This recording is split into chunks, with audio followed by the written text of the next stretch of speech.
السلام علیکم ایھا المؤمنون جمیعا ورحمۃ اللہ وبرکاتہ۔ اعوذ باللہ من الشیطان الرجیم، بسم اللہ الرحمن الرحیم۔ الحمد للہ الذی قدرت والسلطان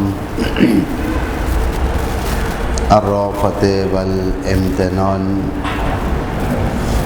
احمدہ علی تتابع النعم واعوذ بہ من العذاب والنقم۔ اشہد ان لا الہ الا اللہ وحدہ لا شریک لہ، غالبۃ للجاہدین ومعاندۃ للمبتلین، وإقرارا بأنه رب العالمين، وأشهد أن محمدا عبده ورسوله صادق الأمين، ختم به النبيين وأرسله رحمة للعالمين، وصلى الله عليه وآله أجمعين، فقد اوجب الصلاة علیہ واکرم مثوى لدیہ واجمل احسانہ الیہ۔ اوصیکم عباد اللہ ونفسی بتقوی اللہ۔ توصیہ کرتا ہوں خود کو اور تمام نماز گزاروں کو تقوی الہی کی طرف۔ اور آج کی مناسبت جو 27 رجب جو عید مبعث و عید بعثت نبوی، اس عظیم عید کی بنا پر آپ حضرات نماز گزاروں کی خدمت میں تبریک و تہنیت عرض کرتا ہوں، اور آنے والی مناسبتیں جیسے سفر حضرت ابا عبداللہ الحسین اور اس کے بعد آنے والا مہینہ جو ماہ شعبان المعظم، جس کے اندر متواتر مناسبتیں پائی جاتی ہیں ولادتوں کی، اور خود مہینہ ایک متبرک مہینہ، معظم مہینہ، جس کے اندر اصلاح نفس کی کافی گنجائش پائی جاتی ہے، جس کے اندر انسان مناجات شعبانیہ اور دیگر دعاؤں کے ذریعے سے، اعمال کے ذریعے سے اپنے رب کے درمیان کے ارتباط کو مضبوط کر سکتا ہے، وہ مہینہ ہے۔ لیکن آج اس جمعے میں ہم ایک سرسری نگاہ بعثت پیغمبر پر کریں گے، جو کافی معنیدار عید ہے یہ، جس کے اندر خدائی نظام کا آغاز رسمی طور سے ہوا ہے۔ بعثت پیغمبر یعنی حضرت رسول اکرم کو رسماً رسالت کا آغاز، حضرت رسول اکرم نے بحکم الہی رسماً رسالت کا آغاز فرمایا۔ نبی تو پہلے بھی تھے، یہاں سے رسالت کا آغاز ہو۔ رسالت الہی معنیدار ہوتی ہے، بے معنی نہیں ہوتی۔ رسالت یعنی خدائی نظام کو زمین پر تنفیذ کرنے کے لیے رسالت اس کو کہتے ہیں۔ نبوت سے زیادہ ذمہ داری کا حامل ہوتا ہے رسول، خدا کے احکامات کو زمین پہ اور لاگو کرنا، اجرا کرنا۔ مجری احکام الہی کو کہتے ہیں رسالت۔ یہ عہدہ کم انبیاء کو ملا ہے، جیسا حضرت نوح، حضرت موسیٰ، حضرت عیسیٰ، حضرت ابراہیم، حضرت سلیمان، حضرت داؤد، یہ سب اللہ کے رسول تھے۔ یعنی دین کو زمین پر اجرا کرنا۔ دین کسے کہتے ہیں؟ دین انسانی معاشرے کو تنظیم کرنے کا نام ہے۔ انسانی معاشرہ انفرادی نہیں، ایک دو لوگوں کے لیے نہیں ہے دین۔ دین زمین پر رہنے والوں کے لیے ایک وسیع برنامہ پروگرامنگ کے ساتھ دین آگے بڑھتا ہے۔ اسی لیے دنیا کے کونے کونے میں جو دین کہا جاتا ہے اس کے قاعدے اور قوانین ہوتے ہیں۔ دین کسٹم سے الگ ہے، کسٹمز الگ الگ ہوتے ہیں۔ مدراس والوں کا ایک رسم ہوتا ہے کسی بھی چیز میں، پڑوس کے شہروں کا الگ رسم ہوتا ہے، ہندوستان کا رسم الگ ہوتا ہے، پاکستان کا الگ ہوتا ہے، امریکہ کے اندر کے مسلمانوں کے رسومات اور ہو سکتے ہیں۔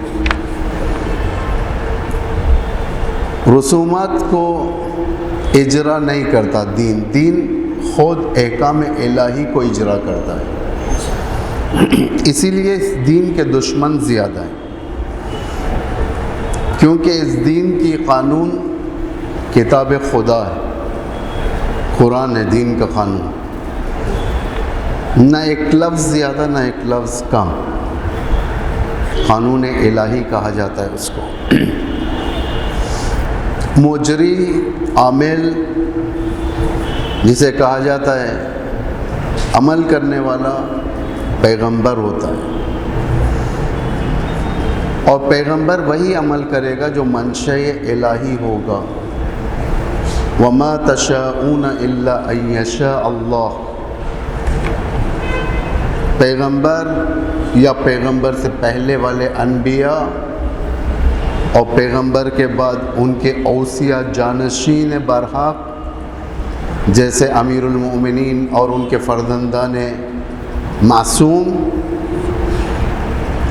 یہ سارے کے سارے وہی چیز چاہیں گے جو چیز اللہ چاہتا ہے، اپنی مرضی نہیں چلاتا امام یہاں پر۔ دشمن اس لیے دشمن ہوتا ہے کہ وہ چاہتا ہے کہ دین کو اور دنیا کو، زمین کو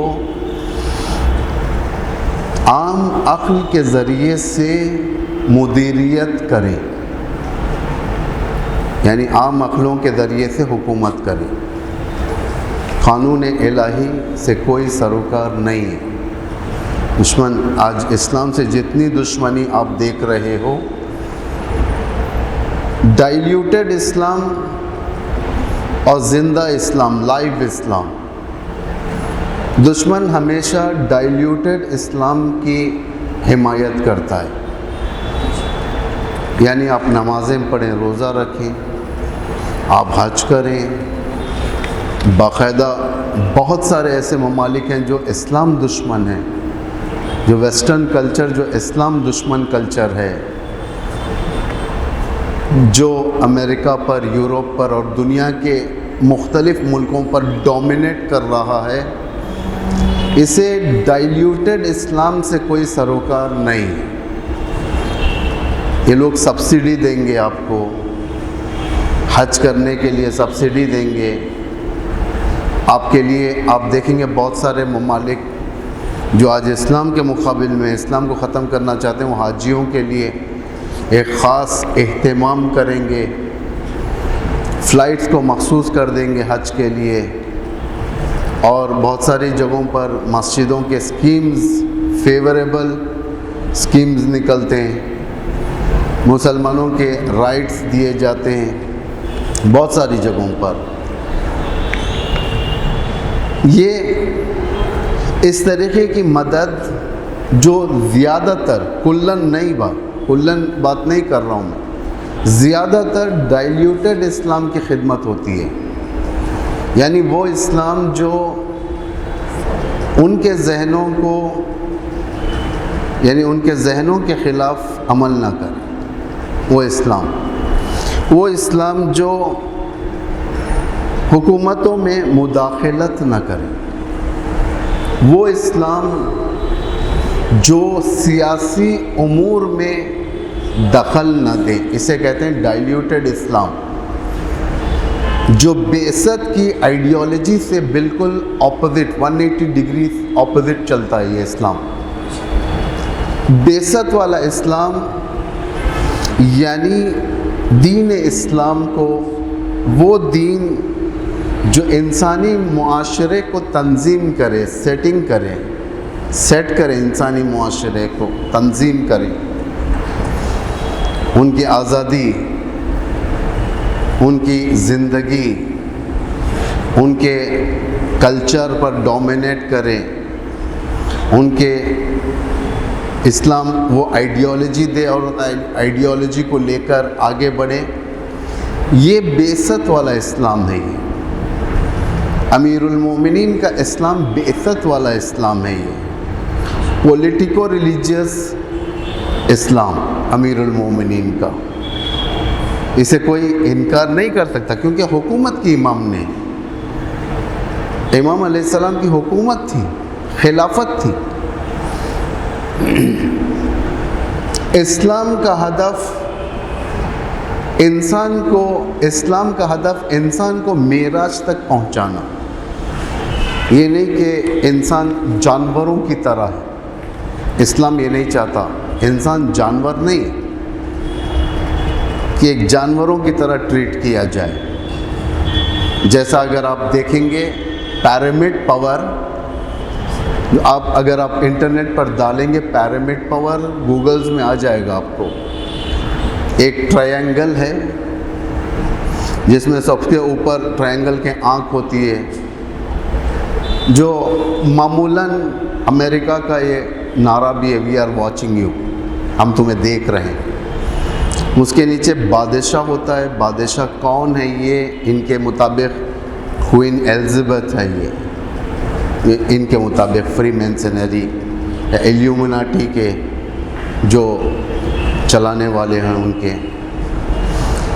اس کے نیچے پاورفل فیملیز آتے ہیں، امیر ترین خاندان آتے ہیں، اس کے بعد انڈسٹریز آتے ہیں، ایجوکیشن آتا ہے۔ اس کے نیچے سب سے نیچے کے کالم میں اگر آپ جائیں گے تو بکروں کو بتاتے ہیں لوگ، جانور۔ یہ جانور کون ہے؟ ہم اور آپ۔ جانور ہم اور آپ ہیں۔ ہم ظاہراً 1 لاکھ سیلری لے کر، 1.5 لاکھ سیلری لے کر، ایک ویلا بنا کر، ایک اچھا اپارٹمنٹ لے کر ہم یہ سمجھتے ہیں کہ ہم ایک انسان بن گئے، جبکہ طاغوت کی نگاہ میں ہم انسان نہیں ہیں، ہم ایک جانور ہیں۔ نظام اسلام یہ نہیں کرتا۔ نظام اسلام کیا بنانا چاہتا ہے انسان کو؟ اشرف المخلوقات، بہترین مخلوق، خدائی مخلوق، جو دنیا میں جب تک رہے خیر و عافیت کے ساتھ رہے، حسنات کے ساتھ رہے، اور آخرت میں بھی حسنات ان کے ساتھ ہوں۔ اس وسیع برنامے کے لیے اسلام کو 2 چیزوں کی ضرورت تھی۔ اسلام کو یعنی ساری دنیا کو انسان بنانے کے لیے، آدمی کو انسان بنانے کے لیے، حیوانیت صفت سے نکال کر انسانی صفت میں لانے کے لیے 2 چیزوں کی ضرورت، حکومت اور نظام، نظم یا نظام۔ حکومت جب تک نہ ہو، قرآنک لا زمین پر امپلیمنٹ نہیں ہو سکتا۔ قرآنک لا اگر امپلیمنٹ ہونا ہے آپ کو زمین پر، اجرا ہونا ہے حکومت، جب تک نہیں ہو سکتا۔ قرآن کہہ رہا ہے زانی کو سزا دو، نعوذ باللہ بہت لوگ نعوذ باللہ دنیا بھری ہوئی زنا سے، لیکن سزا نہیں ہوتی انہیں۔ قرآن کہتا ہے قاتل کو سزا دو۔ دنیا قاتلوں سے بھری ہوئی ہے لیکن سزا نہیں ہوتی۔ قرآن کہتا ہے کہ حقوق ادا کرو، جو جس کا حق ہے اسے دو، لیکن دنیا حق کے غاصبوں سے بھری ہوئی ہے۔ آج بہت سارے ایسے لوگ ہو گئے ہیں، مر چکے ہیں، جن کا حق پائمال ہو چکا ہے، جن کا حق چھینا جا چکا ہے، زندگیاں ویران ہو چکی ہیں، زندگیوں کو برباد کر دیا گیا ہے۔ اس کا مطلب قرآن ابھی امپلیمنٹ نہیں ہوا۔ جس دن قرآن امپلیمنٹ ہو جائے مطلب دین کی حاکمیت آ چکی ہے۔ جب تک دین کی حاکمیت نہیں ہے، پارشیل حکومت وہ اور ہے۔ مثلا ولایت فقیہ کی حکومت، ولایت فقیہ ایک مرجع تقلید، ایک فقیہ عادل دین شناس جس کے ہاتھ میں حکومت ہوتی ہے،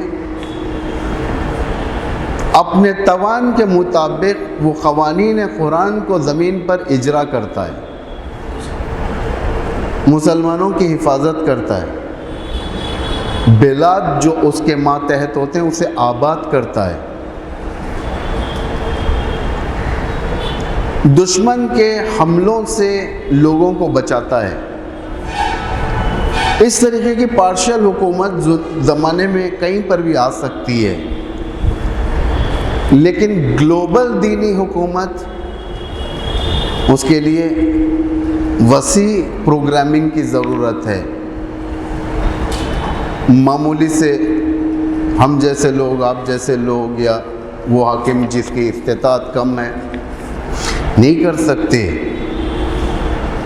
اور یہ اتنا مشکل ترین امر ہوتا ہے کہ ہم خود اپنے گھروں کے اندر دین کو امپلیمنٹ نہیں کر سکتے، طاقت نہیں ہوتی۔ مثلا ایک نہیں ہو رہی ہے گھر کے اندر، ایک برا ہو رہا ہے، نہیں انل منکر کرنے کی انسان کے ہاتھ میں جرت نہیں ہوتی، انسان کے پاس طاقت نہیں ہوتی، مشکل ہوتا ہے۔ ایک اچھائی کی طرف دعوت دینے کے لیے انسان میں ہمت نہیں ہوتی۔ کیوں ہمت نہیں ہوتی؟ وہ شخص احکام میں قرآن سے واقف نہیں، طریقہ کار اس کے پاس نہیں ہے، کام کرنے کا طریقہ نہیں ہے۔ گھر تو کوئی بھی بنا سکتا ہے، میں بھی بنا سکتا ہوں، ایک انجینئر بھی بنا سکتا ہے، لیکن میرے بناوٹ میں اور انجینئر کی بناوٹ میں زمین آسمان کا فرق ہے۔ میں بناؤں گا، صورت بھی بگڑے گی گھر کی اور عمر بھی ختم ہو جائے گی جلدی، لیکن جب ایک انجینئر بنائے گا، جب ایک شناخت رکھنے والا بنائے گا، اس میدان کا عالم بنائے گا، اس کی عمر بھی بڑھے گی، خوبصورتی بھی بڑھے گی۔ یہ ہوتا ہے۔ اگر ایک کامن آدمی دین کو اپنے ہاتھ میں لے کر چلائے گا، چلانا بڑی بات نہیں ہے، لیکن فیلئر رہے گا وہ اپنے مقصد میں، اس لیے کہ دین شناس اور ہوتے ہیں۔ اس دین کو زمین پر امپلیمنٹ کرنے کے لیے حکومت کی ضرورت تھی، اسی لیے اللہ نے بہت پاورفل حکومت دیا پیغمبر کو، کہ کسی کی حکومت ایسی نہیں گزری، بہت پاورفل حکومت کہ لوگوں کے اندر نظام آ گیا تھا، نظم آ گیا تھا، لوگوں کے اندر ایک ٹیسٹ آ گیا تھا، ان کی معیشتی حالت اچھی ہو رہی تھی دین کے ذریعے سے، دین کی حکومت کے ذریعے سے۔ ان کے اندر ایک قدرت پیدا ہو رہی تھی دین کی حکومت کے ذریعے سے، دشمن پر یہ لوگ غالب آتے تھے۔ اس لیے اسلامی جنگیں آپ اٹھا کر دیکھیں، سب سے پہلی جنگ جنگ بدر، جس میں یقیناً خدا کی مدد ہوئی، اس کے بعد کی جنگیں، وہ جنگیں جس میں مسلمان طاقت حاصل کر چکا تھا، جیسے جنگ احد، خندق، خیبر، حنین، موتے، یہ جتنی جنگیں اس کے بعد گزری ہیں، مسلمان بہت کافی طاقتور ہو چکا تھا۔ یہ دین دو لوگوں سے جنگ کر رہا تھا، دو کی طرف سے، عدوکم و عدو اللہ، یہ قرآن کا نعرہ ہے۔ یہ کس کی طرف سے؟ ایک اللہ کے دشمنوں سے، دوسرا اپنے دشمنوں سے۔ قرآن جنگ کی اجازت دیتا ہے، کس کے ساتھ؟ دشمنوں کے ساتھ۔ وہ دشمن جو تمہارا دشمن ہے، جو تمہیں نابود کرنا چاہتا ہے، تمہارے دین کو نابود کرنا چاہتا ہے، اس سے جنگ کرو، ہر ایک سے نہیں۔ جو آیتیں مینیپولیٹ کی جاتی ہیں، جو بالخصوص بعض سنگھٹنیں ہوتی ہیں جو اینٹی اسلامک سنگھٹن جسے کہا جائے، جو ہندوستان کے اندر اور بہت سارے ممالک کے اندر یہ پائے جاتے ہیں، اینٹی اسلامک، یہ لوگ کہتے ہیں کہ قرآن کہتا ہے کہ کفار سے لڑو، ان سے جنگ کرو۔ زیادہ تر جو خدا نے استعمال کیا دشمن سے جنگ۔ اگر کافر ایک نان مسلم تمہارا دشمن نہیں ہے تو تمہاری جنگ اس کے ساتھ نہیں ہے، بلکہ اس کے ساتھ مدارات ہے، جسٹس ہے، محبت کے ساتھ پیش آنا ہے، جو پیغمبر کی حکومت کے اندر یہ ساری کی ساری چیزیں بیان واضح ملتی ہیں۔ سیاسی قدرت ہی احکام الہی کو نافذ کر سکتے، سیاسی قدرت۔ اگر سیاسی قدرت نہیں ہے، حکم الہی زمین پر نافذ نہیں ہو سکتا۔ یعنی آپ آگے بڑھ کر اینٹی ہیومینٹی آرڈرز کو نہیں روک سکتے۔ مثلا وہ جو حکمیں جو پاس ہوئے، وہ آرڈرز جو پاس ہوئے جس میں بد اخلاقیات شامل تھے، اسے سب آپ روک نہیں سکتے، اس لیے کہ آپ کے پاس طاقت نہیں ہے۔ احکام الہی کو نافذ کرنا زمین کے اوپر حکومت کا کام۔ اسی لیے خدا نے ایک پاورفل حکومت پیغمبر کے حوالے کی آج کے دن، بعثت کے دن، یعنی مبعوث ہوئے پیغمبر مکارم الاخلاق کو پورا کرنے کے لیے۔ مکارم الاخلاق صرف اور صرف جھک کے ملنے کا نام نہیں ہے، اخلاق ایک وسیع کانسیپٹ ہے جس کے اندر تعلیم ہے، جس کے اندر تربیت ہے، جس کے اندر فرہنگ ہے، کلچر ہے، جس کے اندر اقتصاد ہے، اکانومی، جس کے اندر حکومت ہے۔ رحمت کے ساتھ مبعوث ہوئے پیغمبر اکرم، یہ نہیں کہ ایسی ہی بعثت ہو گئی ہے، رحمت کے ساتھ، مغفرت کے ساتھ، محبت کے ساتھ۔ اللہ نے باقاعدہ اس چیز کو قرآن میں، یعنی جسے ہماری زبان میں کہا جائے، ڈگری دے دیا تھا، اِنَّكَ لَعَلَىٰ خُلُقٍ عَظِيمٍ، کہ آپ ایک عظیم اخلاق کے مالک ہیں، فائز ہیں اس اخلاق کے اوپر۔ اس کتاب الہی کے ذریعے سے، اس کتاب کے اندر اگر آپ دیکھیں گے، قرآن کے اندر بعثت بہت اللہ نے واضح طریقے سے بیان کیا ہے۔ خود سورہ جمعہ کی آیت کے اندر دوسری آیت، هُوَ الَّذِي بَعَثَ فِي الْأُمِّيِّينَ رَسُولًا مِّنْهُمْ، نبوت کو بعثت نہیں ہوئی، رسالت کی۔ هُوَ الَّذِي بَعَثَ فِي الْأُمِّيِّينَ رَسُولًا مِّنْهُمْ، انہی میں سے ایک شخص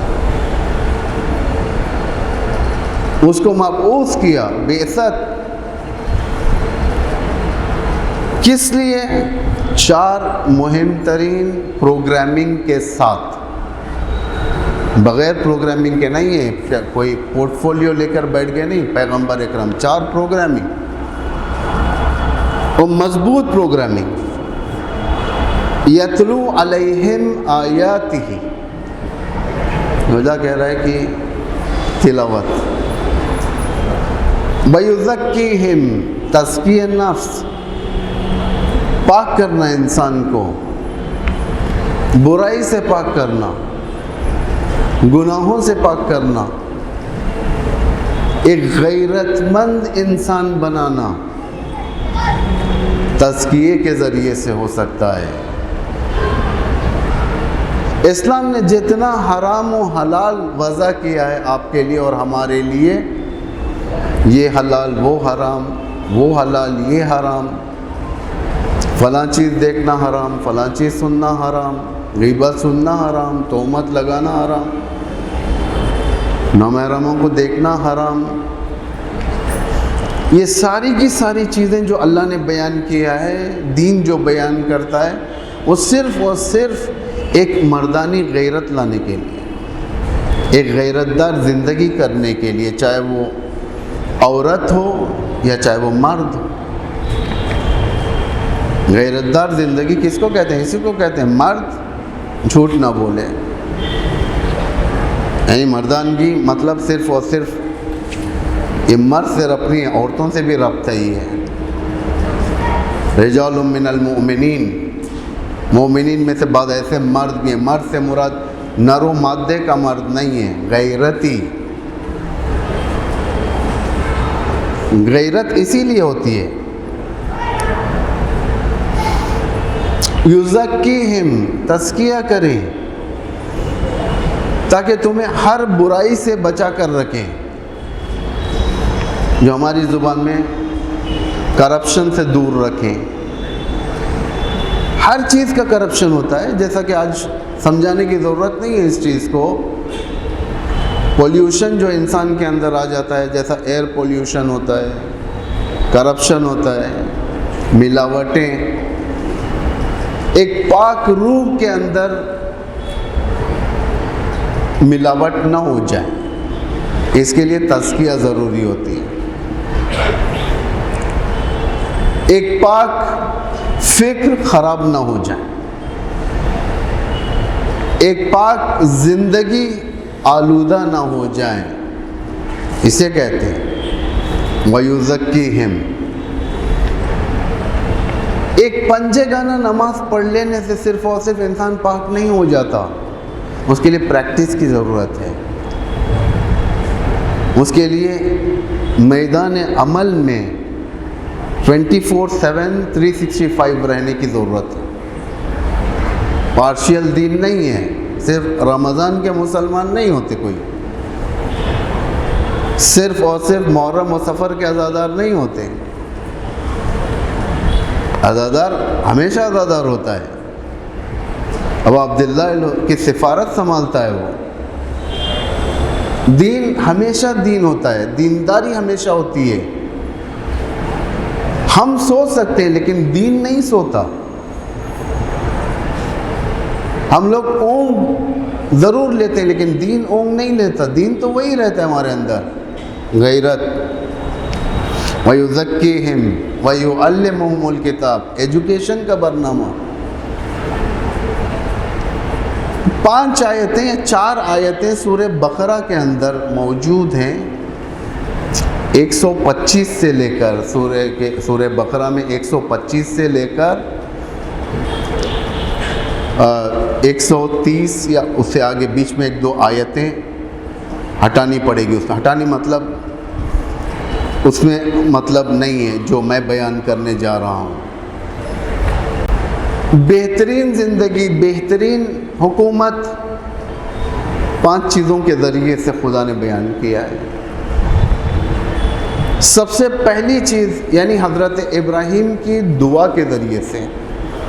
حضرت ابراہیم شیخ الانبیاء، جنہوں نے دعا کی تھی پروردگار کے بارگاہ میں اور قرآن نے اسے قانون زندگی بنا دیا ہے۔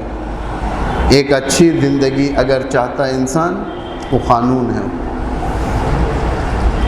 سب سے پہلی دعا حضرت ابراہیم کی یہ تھی کہ پروردگار مکے کو امن کا شہر قرار دے۔ کسی بھی زندگی کے لیے سب سے پہلا مرحلہ امنیت ہے، سیکیورٹی ہے۔ جب تک سیکیورٹی نہ ہو، انسان کی جان کی ویلیو نہ ہو، انسان کے مال، انسان کی جان، انسان کی آبرو، انسان کی عزت، اس کی سیکیورٹی نہ ہو، پھر دوسرے مرحلے کام نہیں آتے۔ پہلی چیز سیکیورٹی ہے۔ اس سیکیورٹی کو قائم کرنے کے لیے اللہ نے بہت ساری چیزیں دیا، نظام تربیت دیا، دشمنوں سے بچانے کے لیے نظام سیاست دیا، میدان جنگ کے لیے نظام جنگ دیا، جس میں ذوالفقار دیا، جس میں تلوار دیا۔ اللہ نے کہا کہ اس کے اندر اپ گریڈ کرو اپنے پاور کو۔ وَأَعِدُّوا لَهُم مَّا اسْتَطَعْتُم مِّن قُوَّةٍ وَمِن رِبَاطِ الْخَيْلِ، اضافہ کرو، اپنے پروٹیکشن، اپنے ڈیفنس کو مضبوط کرو۔ سورہ انفال کی آیت ہے یہ، وَأَعِدُّوا لَهُم مَّا اسْتَطَعْتُم، جتنا ہو سکے اپنے آپ کو پاورفل بناؤ۔ یہ نہیں کہ ایک دو آپریشنز کر کر بیٹھ جاؤ، پاورفل بناتے رہو، روز بروز بناؤ۔ کس لیے بناؤ؟ ترہبون بہ عدو اللہ و عدوکم، تاکہ تم رعب و ہیبت ڈالو، کس کے اوپر؟ اللہ کے دشمنوں پر اور خود اپنے دشمنوں پر۔ جب تک ڈیفنس اور کبھی افینس نہ ہو اسلام کے اندر، اسلام ویک ترین مذہب ہو جائے گا، سیکیورٹی نہیں رہے گی، جو جیسا چاہے چلائے گا۔ جیسا آج امریکہ سعودی کو چلاتا ہے، امریکہ بحرین کو چلاتا ہے، کٹ پتلی ہیں لوگ، امارات کو چلاتا ہے، دیگر عرب کے ممالک کو چلاتا ہے، کٹ پتلی ہیں۔ اگر تم اپنے آپ کو مضبوط نہیں کرو گے تو دشمن تمہارے ذریعے سے تمہارے بھائی کو مروائے گا۔ جیسے سعودی عرب یمن پر حملہ کرتا ہے اور فلسطین پر حملہ کرتے ہیں، تو سعودی یا دیگر اس کے ناجائز برادران کچھ نہیں کہتے، خاموش رہتے ہیں، اس لیے کہ ان کے پاس نظام رسالت نہیں ہے۔ رسول کا روضہ ہے وہاں پر، لیکن نظام رسالت نہیں ہے، نظام الہی نہیں ہے ان کے پاس۔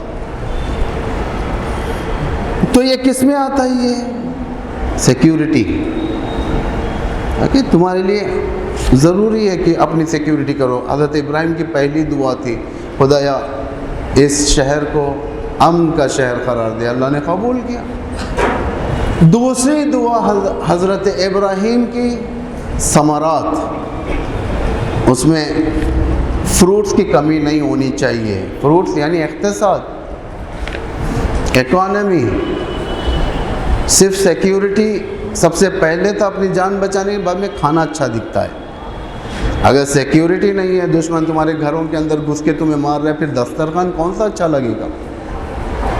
دوسرے مرحلے پر رکھا اللہ نے کسے؟ اکانومی کو، کہ تم اپنی اکانومی صحیح کرو،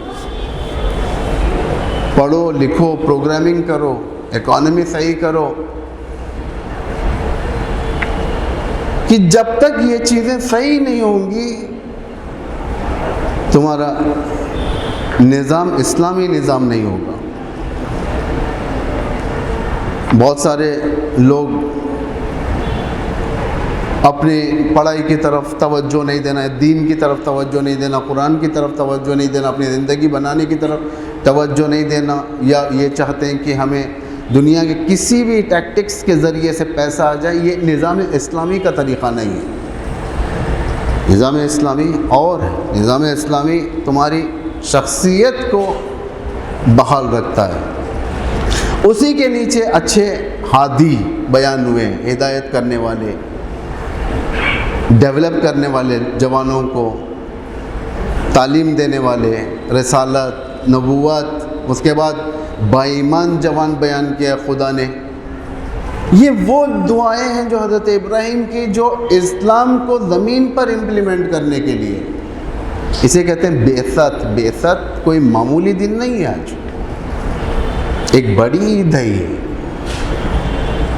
جس میں رسالت کی بنیادیں اعلان ہوئی، جس کا ختم امامت کی حکومت پر ہوگا، امام زمان ارواحنا لہ الفدا کی حکومت پر ہوگا۔ کہ لوگ ثمرہ توڑیں گے وہاں سے۔ درخت لگایا کون؟ پیغمبر اکرم، امت آخر الزمان، نبی آخر الزمان، امت آخر الزمان جو امام کے دور میں ہوگی، اس سے ثمرہ حاصل کرے گی۔ وہ دن بعید نہیں ہے، دور نہیں ہے۔ پیغمبر اس امر عظیم کے رہبریت کریں گے۔ مدیریت بہت ضروری ہے اسلام میں۔ مدیر ایک ہوتا ہے، مدیر یعنی مینجمنٹ جیسا ہوتا ہے، مینجمنٹ ویسا اسلامک مینجمنٹ پیغمبر کو اللہ نے دیا۔ پیغمبر شعور کے مرکز تھے، الہی سیاست کے مرکز تھے۔ دنیا نے اسی پیغمبر کو بدنام کرنے کے خاطر نہ جانے کیسی کیسی باتیں لگا دی تھی۔ کہا تھا کہ اسلام کو چلانے کے لیے پیغمبروں نے پہلے بکرے چرائے تھے، اللہ نے پہلے بکروں کا بزنس دیا تھا کہ وہ بکرے چرائیں۔ بکرے جب چرانے آ جائیں، ہم بھی اس بات کو پڑھ چکے ہیں، لیکن صحیح روایتیں نہیں تھیں وہ، ہم توبہ کرتے ہیں اللہ کی بارگاہ میں۔ بکرے چرانے دیا۔ کیوں بکرے چرانے دیا اللہ نے؟ انبیاء کو اپنے، تاکہ قوم کو چلانے کی عادت ہو جائے، مینجمنٹ قوم کا سیکھ جائیں۔ بھئی اگر یہ معیار ہوتا، پھر دنیا کے یونیورسٹیز اور کالج میں بھی 1-2 سال کے لیے اسٹوڈنٹس کو بکرے چلانے کی عادت ڈالنی چاہیے۔ یعنی عام عقلیں، ناقص عقلیں ہم جیسی اس بات کو گوارا نہیں کرتی کہ مینجمنٹ کے لیے بکرے چرایا جائے، تو اللہ کی حکومت کیسے گوارا کرے گی کہ ان کا نبی بکرے چرواہا ہے؟ پیغمبر کے تھوڑے پراپرٹیز تھے، وہ اونٹ، بکرے جو باہر شہر کے ہوتے تھے، پیغمبر جاتے تھے اپنے فارم میں جا کر بیٹھتے تھے ان کے وہاں پہ۔ یہ ہر کوئی کرتا ہی ہے، باہر آپ بھی ایک فارم لے کر ڈال دیں، چند بکرے، چند مرغیاں، چند مرغے ڈال دیں، آپ بھی ویکلی ونس جائیں گے وہاں پر، جا کر بیٹھیں گے، دیکھیں گے۔ بدنام کیا پیغمبر کو انہوں نے کہ چلانے کے لیے قوم کو بکرے چرانے پڑتے۔ ایک نبی، ایک معصوم، ایک اللہ کا بھیجا ہوا نمائندہ، یہ کیسے ہو سکتا ہے بکرے چرائے گا تو قوم چلانے ہوگا؟ یہ غلط باتیں ہیں، یہ سب پیغمبر پر اتہام ہے، پیغمبر پر روش ہے۔ بہرحال اس امر عظیم، یہ یوم عظیم جو بعثت نبوی ہے، آپ کی خدمت میں تبریک و تہنیت، اور میں چاہتا تھا کہ اسی میں سفر امام حسین کے بارے میں کچھ عرائض بیان کروں، لیکن وقت کی کمی کی بنا پر انشاءاللہ پھر کبھی آپ کی خدمت میں۔ بسم اللہ الرحمن الرحیم۔